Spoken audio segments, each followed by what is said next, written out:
Welcome, everyone. All that. To the Blue Book in our newest chapter, episode something, but you're here, so we're excited. So, first off, introducing head girl, Queen of Prince George's County, Mylan Clement. Oh, yes. And number two, but not two, our girl from the West, girl with the dragon tattoo, Atia Ziad. Ooh, yes. And third, of course, Alana Harris, Silver Spring, Maryland, Montgomery County Queen. And of course, our girl, Milan Moshe, is not able to be here with us today. Teardrops. But in her stead, we have our best guy, Dexter Glenn, the William to our girlfriends, from the streets. That's where he hails. So that's where he needs to stay. And of course, our special guest, financial analyst and world traveler, Malcolm Gilbert from the DMV area around the way. Okay. Woo! We're so excited. Yay. And we begin. So first off, Malcolm, can you tell us a little bit about yourself? Yeah, sure. So right now I'm currently a computer science student. So I had actually recently before I had done film and then I had done finance. And I was just like, man, I really don't, at one point I really didn't know what I'm doing in college, but I was just in because my parents were like, we'll support you and everything. So I was doing that. So actually a couple years throughout college, my family's in the military, so they got assigned to go to Japan. So I moved with them for a couple years, stayed with them for a couple years, or just a year in Japan, came back to finish up school, and then got more into, technology and more into, investing and, getting some, I guess, sort of figuring out more about investing and saving and how to really manage money. That's sort of what led me toward, doing something that's more tech and finance related. Yeah. Thank you. Just off the bat, we're pretty young. I mean, we are young. We're not babies, but I think a lot of us have started either working or started saving some money. And what is the best thing for being a young person starting to save their money? How should we save our money, or what is the best way to save our money and hopefully put it in retirement? What should we be doing right now in our 20s? Yeah, I think that's a great question, because that's the same question I've been, sort of working through myself, but also that I felt was really important, especially, in college. It's kind of important to start at least learning, how to, save and invest. And I think the biggest thing right now though is budgeting. In college it's a little bit difficult because you're kind of strapped for cash a lot of times. But in terms of now, especially if you're a young professional or, you have 401k or whatnot, I would say budgeting is key, because it's really not about how much you necessarily make, as long as you can make as long as you can, sort of allot your money to what you need when it comes to either, all of your bills or whatever, if you have any debt or whatnot. Those are some of the key things. I would say budgeting is key, making sure that you stay within that, making sure that you save. Of course, people always say you need the emergency fund. So having an emergency fund, saving. But yeah, those are just the foundational things. But I would say more so if you're looking long term, of course, investing just small amounts, every week or every paycheck, I think is really important, because if you just do smaller amounts, it compounds over time. So, compound interest, it'll compound over time. If you just put in a little bit, you put in $10 of each check, into your own investment account. And then of course, if you're a young professional and you work for a company, you can go through your 401k. So you can choose what sectors of different industries you're invested into. So you can do tech, or if you want to do some biopharmaceutical companies, because now with the vaccine, some of those stocks are going up too. If you wanted to do, maybe Black owned companies, there are also some of those as well that you could invest into. It's a little bit more difficult because it is still like very underrepresented when it comes to like shares and whatnot. But yeah, I mean, I would say those are some of the main things that, you know, a lot of people can start doing, or just young professionals or young people can start doing, just, you know, having just sort of like building upon that, because then you can start to see like, oh, like what am I actually invested into, you know, especially with 401k. Like that's where like I really like, I was like, ooh, like maybe I want to do like 25% here, you know, 25% here. And then you can do like small, mid to large cap types of funds who actually like control or manage your money. So that's really key, because you want to really know like what your money is going toward. You know what I'm saying? You don't just want it to be like, oh, I'm just going to like put some here, put some there. And then if not, like, you know, you can always do is you can just track the S&P 500. That's really good for over time, because that's another way to have your money compound over time.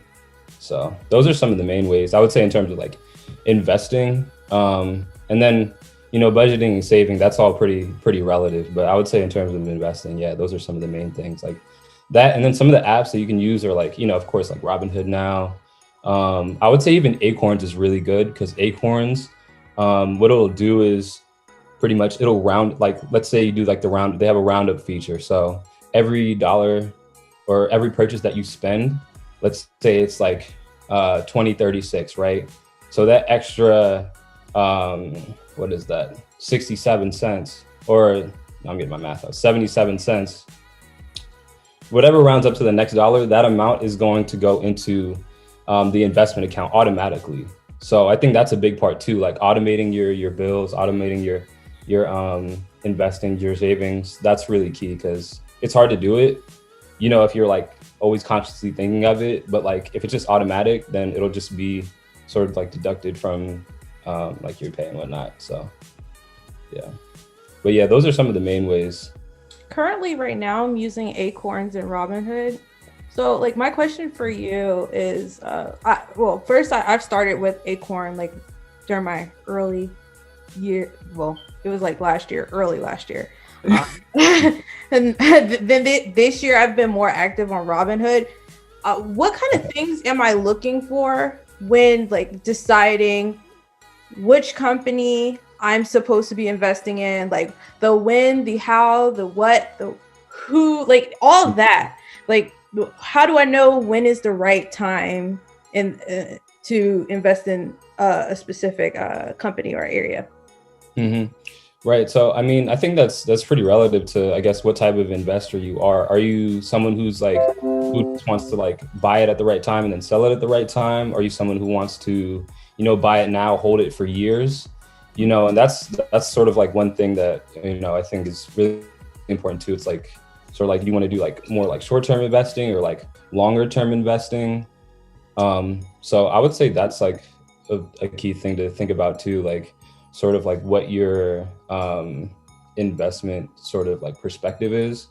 But in terms of like the timing of it, man, timing the market is hard right now, because there's so much news that's driving the market, like when it comes to the different like sectors of it. So like, you know, if something comes out to where a vaccine's doing well, then Zoom, you know, what we're using now, it'll go down, you know? So it's hard to time it, because there's a lot of different news coming out. Like, for example, news coming out this next week, there's going to be a marijuana bill that's up for vote for Congress. So that's going to be big for, you know, a lot of different small cap weed stocks. So that's something that I've been looking into recently, because, you know, when these big news headlines or whatnot come out, a lot of times what people say is like, buy the rumor, sell the news. So it's like buy the rumor of like of things like leading up to it, and then sell, you know, as soon as the news comes out, because that's when a lot of people will sell their shares.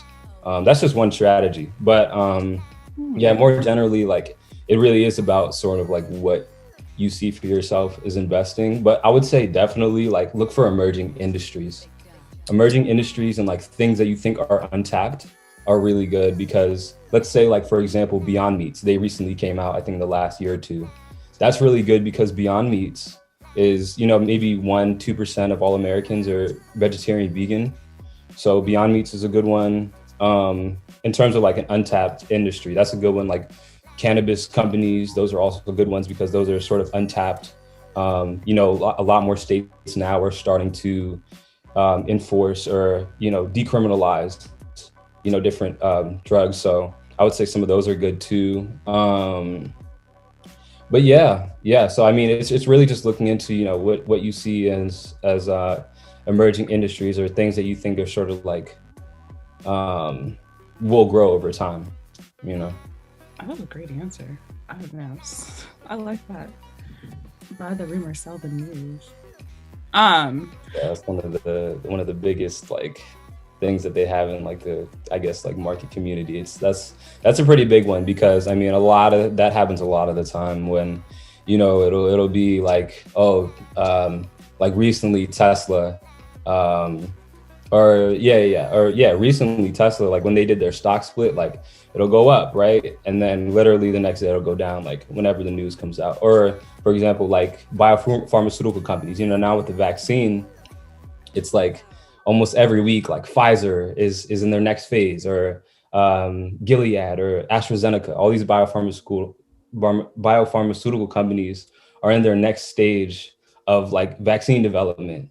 So they'll just come right up and then come right back down. So it's a little difficult when timing the markets, but if you're looking long term, I would say, yeah, look for those like up and coming industries, or sort of like new trends or new things that, you may be seeing around the world. And then, just see if maybe you can, get either a full share or a fractional share. That's another big thing too, like in terms of investing. Like fractional shares are so slept on, but you can get like 0.0000001% of whatever company you want, so. How many fractional shares do you have?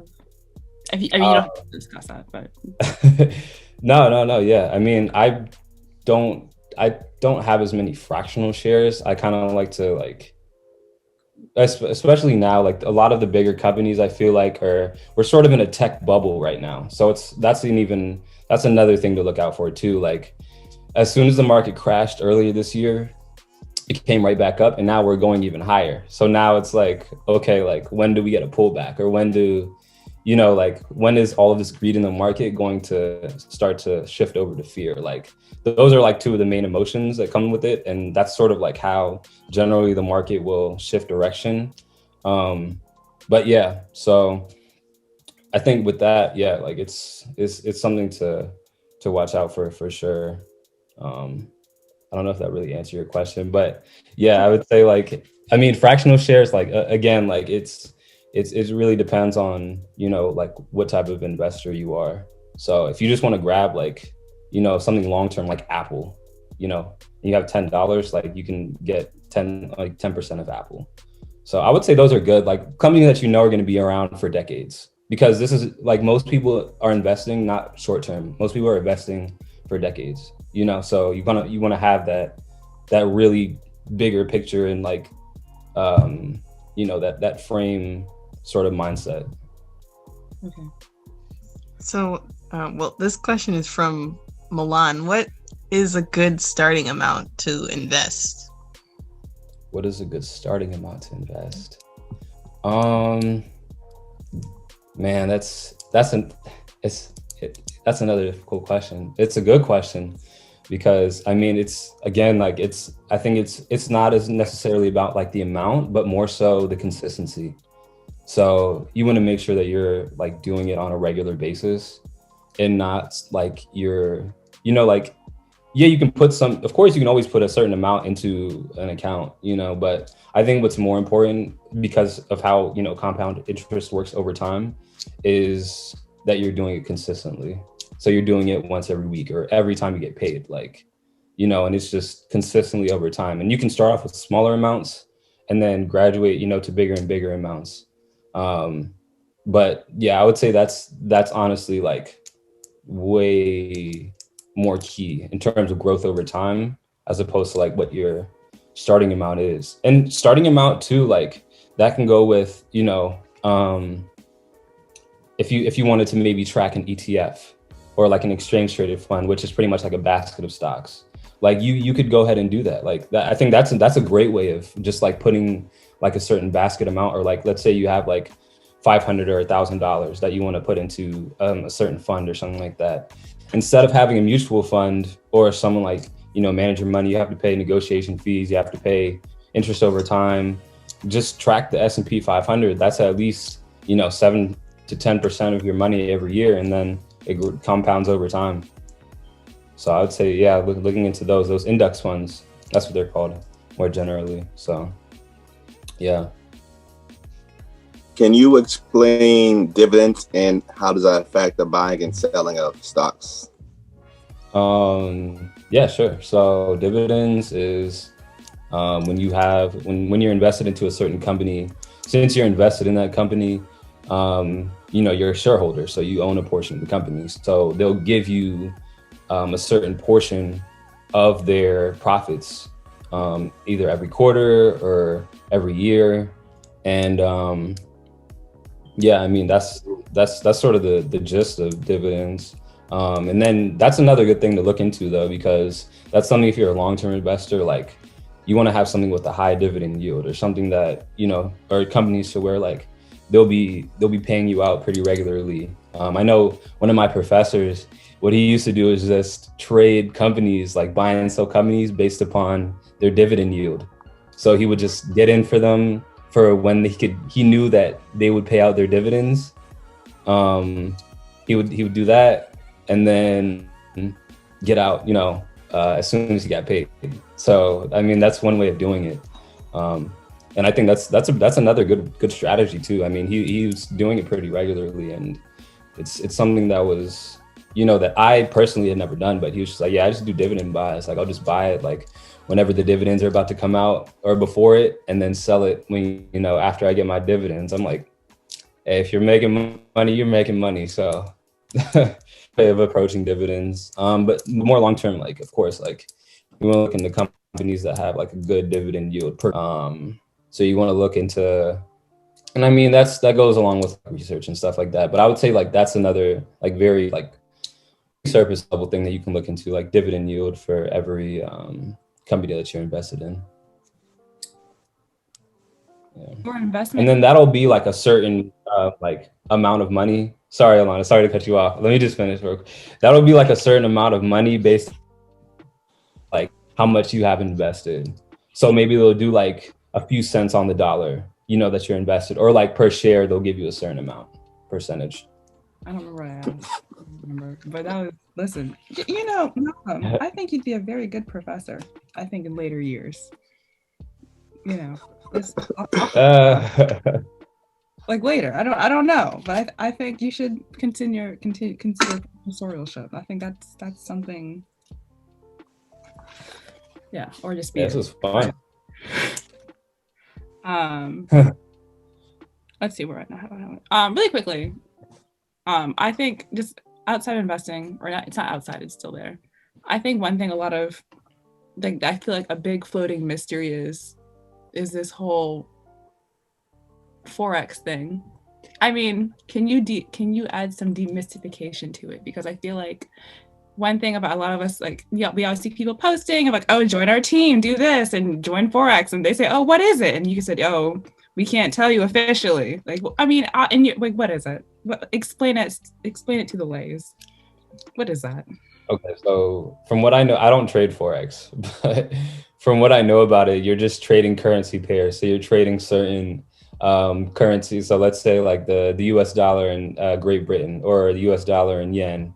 Like, you're trading sort of the fluctuations in the difference, so like there's a certain difference between like the US dollar and the yen. Like, it'll be like 10, like, when I lived there, it was around like the 106, like for every dollar be 106 yen to like 113 yen.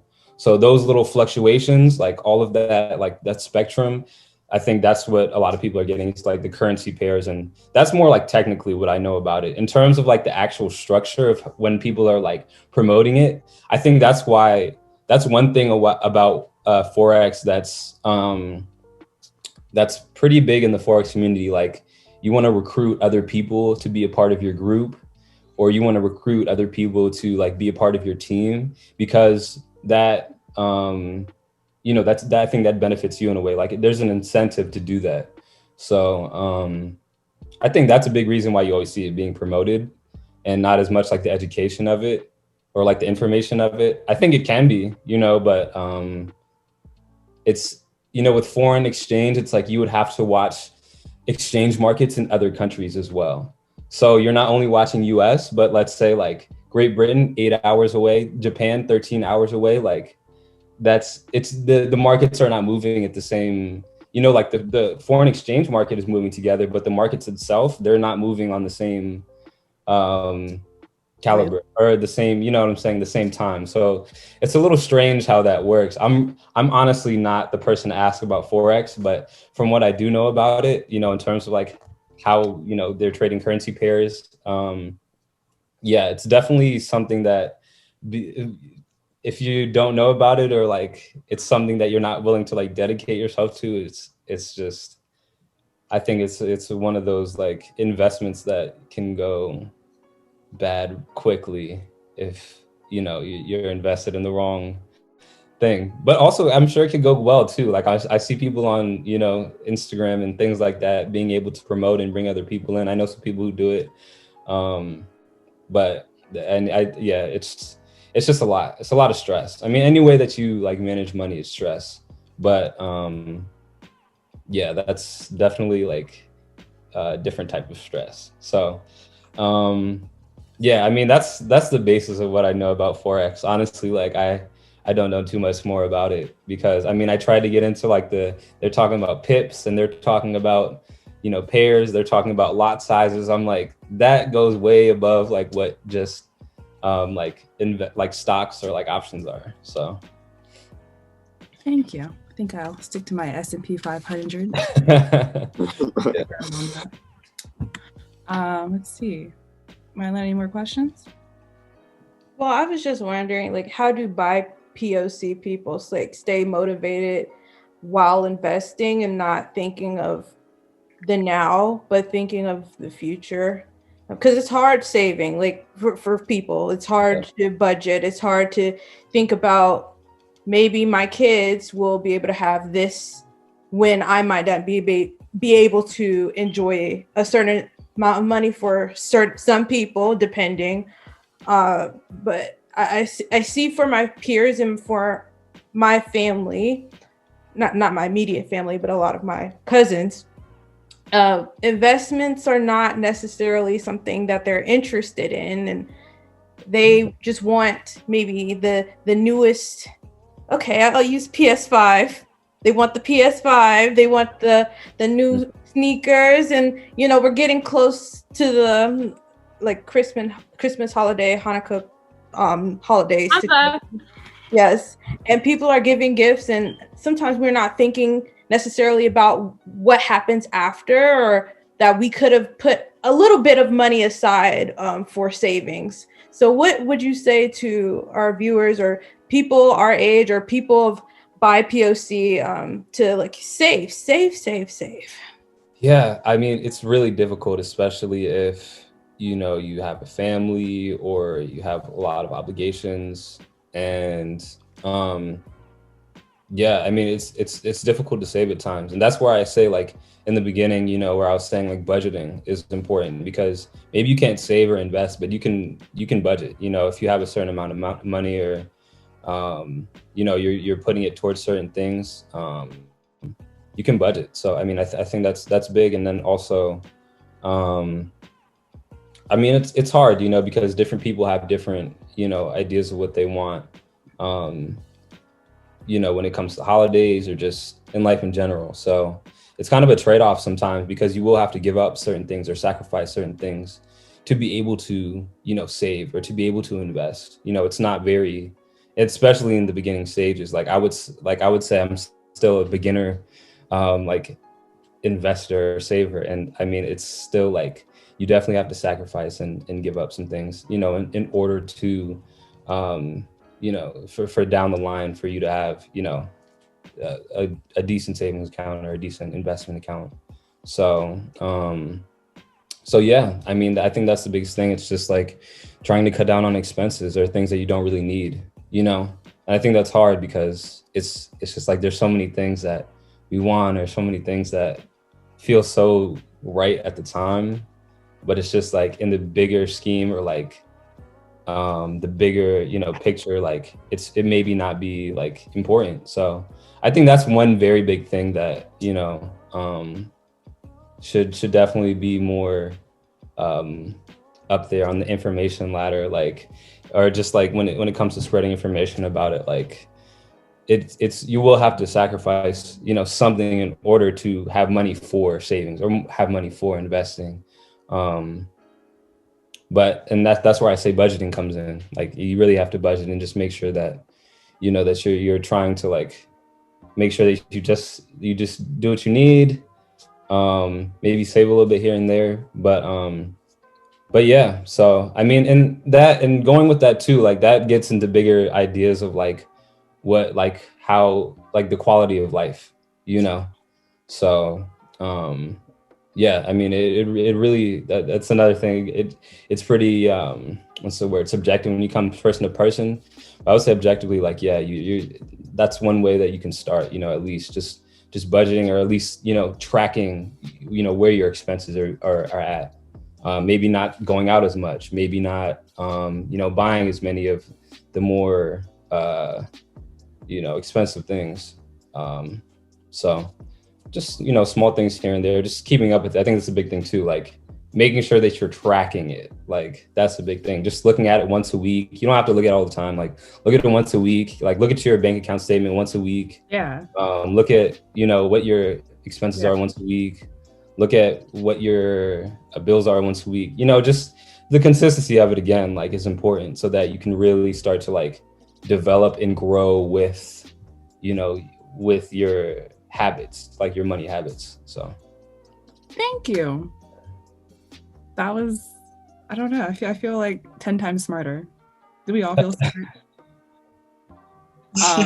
But it's been a really great time, Malcolm. We don't want to take up too much of your time. So yeah, this was great. yeah, on here we do a thing called, we close out, we say the book is closed. And yeah, so everybody, the book is closed. It's closed. Yes.